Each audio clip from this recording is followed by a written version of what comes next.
Masayang pagbati sa inyong lahat. Ito ang tugon ng Oferian Heritage Conservatory sa mga malisyosong akusasyon at mga kasinungalingan na ibinato ng isang pastor, ministro, or leader ng Grace Christian Church laban sa amin. Narito ang preview. Pakinggan nyo ang pinagsasabi nitong pastor laban sa amin. Mga kapatid, I have no respect at all to this. Kaya hindi nyo narinig na mapapasintabi or mawalang galang po. Yes, talagang wala akong galang sa ganitong klase.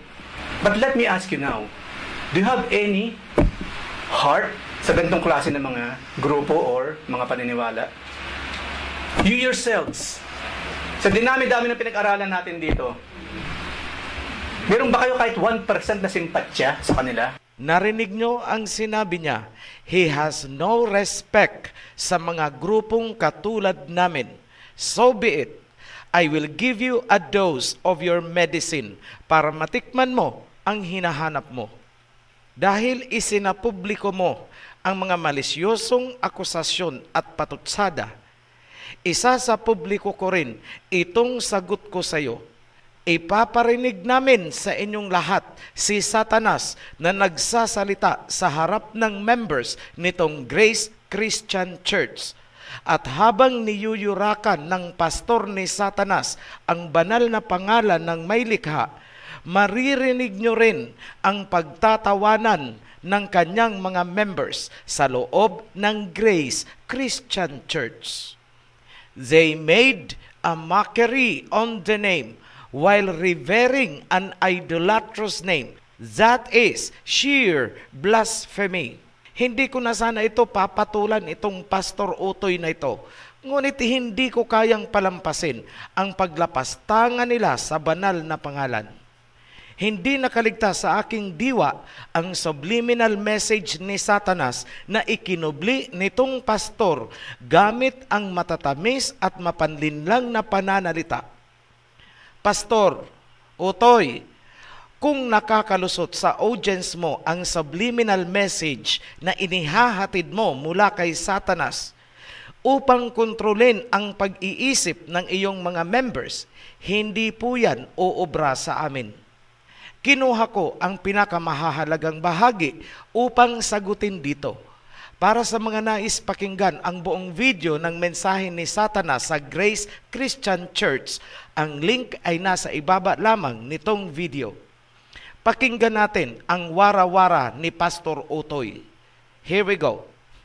Meron ako narinig na mga bagong grupo na naman ng mga, I will not say Christians, but they are totally different from Christians. They are not one of us. They are totally different from us. Ang pag-uusapan po natin, walang iba kundi yung grupo ng mga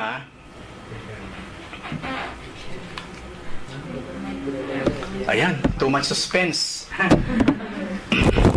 Ayan, sige. Yung po yung tinatawag na Oferian Heritage Conservatory. Or in short, mga Oferians. Sad to say, even me, I was really, really sad. Especially kung galing sa GCC. Or hindi man sa GCC na kasama ko nung araw kahit sa JWOL pa. Bilang nasa education ministry, I know in my heart, hindi nagkulang ang simbahan to teach these things. Upang ituro yung tamang doktrina, hindi lamang sa messages, kundi maging sa mga Bible studies, sa prayer meetings, sa Wednesdays, kapag sakay ko sa kotse, hindi po nagkulang ang simbahan to teach. Pero meron pa rin talagang nakakalusot. Meron kasi sa Pilipinas, nitong grupo na ito. And they are also international. Pero lately, they are making noises. So I really cannot stop myself from replying sa ganitong klase ng mga heretical na mga teachings and groups. Who are the Ophirians? They are nothing but petty, heretical groups na naman at this time. Yes, tama ka, Pastor. We are totally different from you. Ibahin mo kami. We are Ophirian Heritage Conservatory. Kami ang konserbatoryo ng katotohanan. Sinabi mo na ang Ophirians ay petty heretical group para sa hindi nakakaalam ng world history. Heretics po ang tawag sa mga kagaya namin na kanilang pinagpapatay noong Dark Ages. At ang kanilang key verse po, makikita sa Isaiah 54:17. This is the heritage of the servants of the Elohim, and their righteousness is from me, says, ginagamit nila yung makaluma na pangalan in Hebrew ng Diyos, and that is Yahweh. Isaiah 54:17. Halos dumugo ang tenga ko sa narinig ko. Anyway, i-share ko po sa inyo yung pinaka-essence ng kanilang mga heretical na mga paniniwala. Halos dumugo ang tenga ko sa narinig ko. Halos dumugo ang tenga ko sa narinig ko. Nagtataka lang din ako sa iyo, Pastor. Bakit dumudugo ang tenga mo sa banal na pangalan ni Aba Yahweh? Bakit dumudugo ang tenga mo sa tunog ng tunay na pangalan ng Almighty Creator? Bakit nga ba, Pastor? Pwede bang malaman anong espiritu ang nasa katauhan mo kaya dumudugo ang tenga mo sa tunay na pangalan? Ituloy nating pakinggan ang wara-wara ni Pastor Utoy. Mas matatalino pa yung mga bata kaysa kanila. Anyway, yun ang number 1 daw, itinuturo daw nila yung Torah. Number 2, ang Kristyanismo ay kulto ng Diablo na sinimulan ni Pablo. Si Pablo daw nung nagsimula lamang ng Christianity, hindi talaga yung Messiah na dumating at hindi talaga si Elohim na ama nung Messiah na dumating. Pastor, hindi ko alam kung ignorante ka o nagtatanga-tangahan lamang upang manlinlang. Akala ko ba mas matalino sa amin yung Cyrus mo? Bakit hindi mo ipakalkal sa kanila o sa kanya ang world history para malaman nyo na ang Christianity ay hindi po nagmula sa mga apostoles na nasa Jerusalem, kundi sa Antioch na isang probinsya ng Greece noong kapanahonang yun. Mag-aral ka nga muna, Pastor, bago ka magsalita para hindi magmana sa iyo ng katangahan yung dalawang bata na ipinangtatapat mo sa amin. Ituloy nating pakinggan ang wara-wara ni Pastor Utoy. I think that's enough for us to know they are nothing but heretics na nagtatry na ibagsak ang simbahan ng Panginoon. Number 3, mga Kristiyanong pumatay sa mga bayanang Pilipino. Of course, they are talking about Magellan, the Catholics. They are talking about the Catholics. Because we know, dala ng mga Katoliko nung araw, through Magellan, at yung mga sumunod pa, yung Catholicism, actually Christianity, but actually it's Catholicism, and we know what they did to our country. Ano ginawa nila sa ating mga bayani? So sa bagay nito, they are right. Actually, pangalan ng church natin, di ba? Grace Christian Church. Mali yan, kasi Greek yan eh. Pastor, mukhang hindi mo alam kung saan nagsimula ang doktrina na ginagamit ng church mo. Ano ang nangyari sa ipinagmamalaki mong hermeneutics? Tanganutics ang laman ng utak mo? Nag-aral ka ba talaga? Sige nga, hanapin nyo kung saan ang ugat na pinagmulan ninyo mula noong nagkaroon ng Great Schism. Hindi ba't galing lang naman kayo sa Roman Catholic na nasa likod ng paglusob dito ni Magellan? Lahat kayo, Protestants, iisa ang pinagmulan ninyo. Lahat kayo mula sa Catholic Church, the Christendom. Aral ka muna, pastor, dahil kawawa naman ang mga followers mo. Bigay ng tithe sa iyo, tapos pinalulunok mo lang ng doktrinang lason. Sige, pastor, tuloy mo ang iyong wara-wara. Actually, pangalan ng church natin, di ba? Grace Christian Church. Mali yan, kasi Greek yan eh. Sa Tagalog, Heso Kristo. Saan nanggaling lahat yan? Sa Greek, syempre, Jesus Christus. Yun yung Greek name ni Jesus Christ na tinagalog na in English. We are not true because yung pangalan ng ating Panginoon, Greek. Dapat daw, mamaya, malalaman natin. Pero that's true. Kung babalik talaga tayo sa Hebrew, wala pong letter J sa Hebrew. Tinake nila ito very, very critically. So anyway, ginawa lang big deal. Pag hindi ito ang pangalan na ginagamit ninyo, you are from the devil. O mamaya, mababanggit natin yung pangalan ginagamit lang. Oh, mabuti naman alam mo ang totoo na walang letter J sa Hebrew. Pero, nagtataka lang ako sa iyo, pastor. Bakit hindi mo kayang lunukin ang katotohanan? Tuloy, pastor. Number 6. Ang tunay na Messiah ay may Hebrew name at hindi Greek name. At nasabi ko na yan kanina. Number 7. Ito pang isa. Hindi Jesucristo ang pangalan ng Messiah na namatay sa krus. Number 8, ito yung pangalan daw dapat. Yahawashi, ang tunay na pangalan ng Messiah. So dapat tayo, hindi, amen, huwag nating pagtawan to mga kapatid, kasi sa Old Hebrew, Yahawashi talaga. Para lang Japanese. Huli ka, balbon. Nakita mo na, pastor, ang kalokohan mo? Galing mismo sa bibig mo na ang tunay at totoong pangalan ng Messiah ay Yahawashi. At sabi mo pa, para lang Japanese. Alam mo pala ang totoo. Bakit pilit mong tinatabunan ng kasinungalingan ng mga Greeks? Pastor, anong espiritu ang nasa katauhan mo? There is no other name.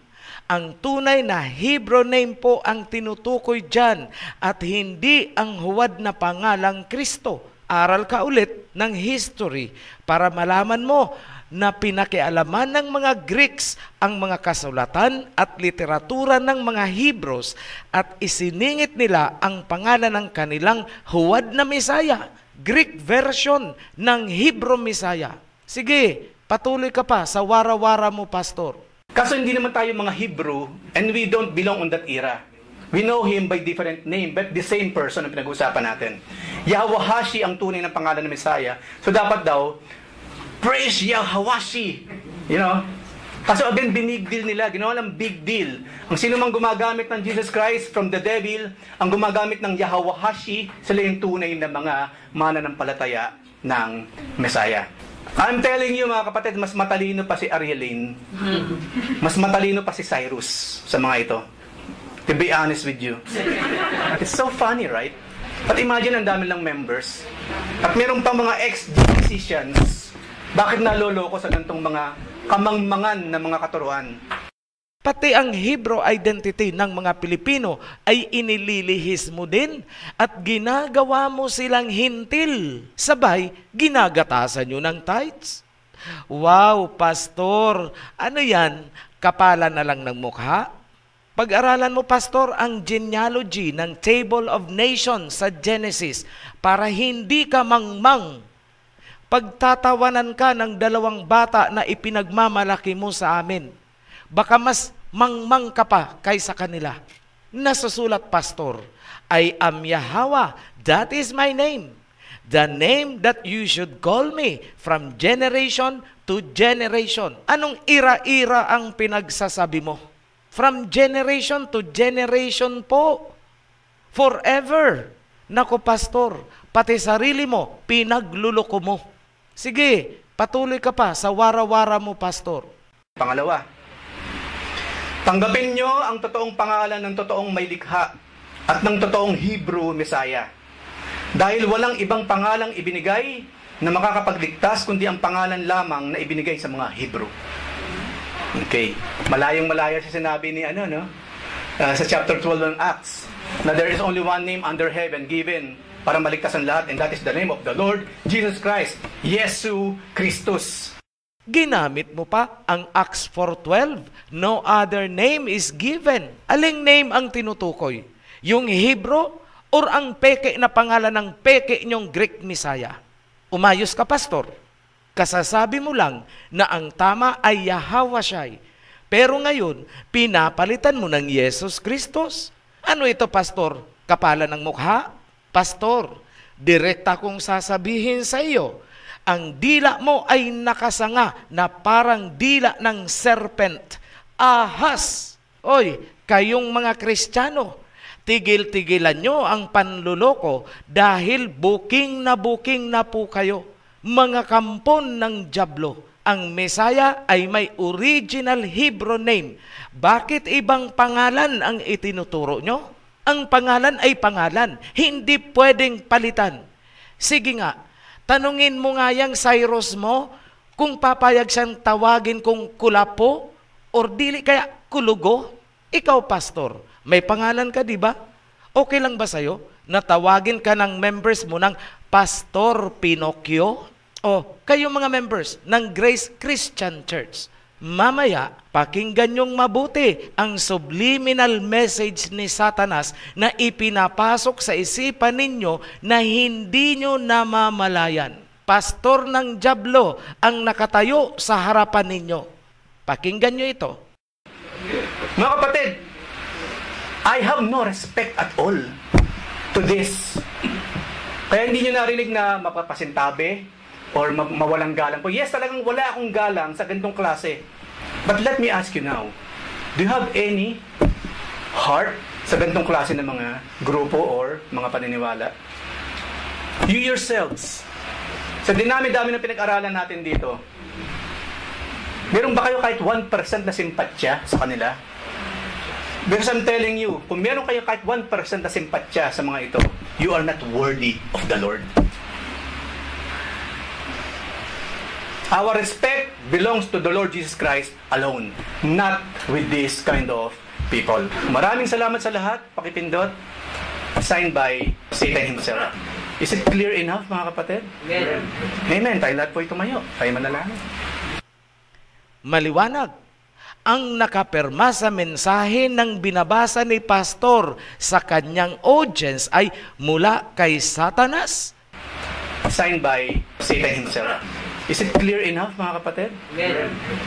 Pirmado ni Satanas, pero ipinapatungkol sa amin. Paano kami ang naging kampo ni Satanas ay yung tunay na pangalan ang dala namin? Kayo ay yung huwad na pangalan ng Greek Messiah. Sino sa atin ang totoong kampo ng dyablo? Nag-iisip ba kayo? Nahiya naman kami sa inyo kung makaparatang kayo. Ikitang-kita naman ang karakas ninyo. Kayong mga members, the innocent ones na biktima lang talaga ng mapanlinlang na doktrina, lumabas kayo sa church na yan habang kayo ay may panahon pa. Come out of her, my people, so that you will not be partakers of her sin and her punishment. Pili kayo ang tunay na pangalan ng Alahayam or ang peke na pangalan ng Greek Messiah. Your choice, your salvation. Be blessed. Stand for truth. Shalom.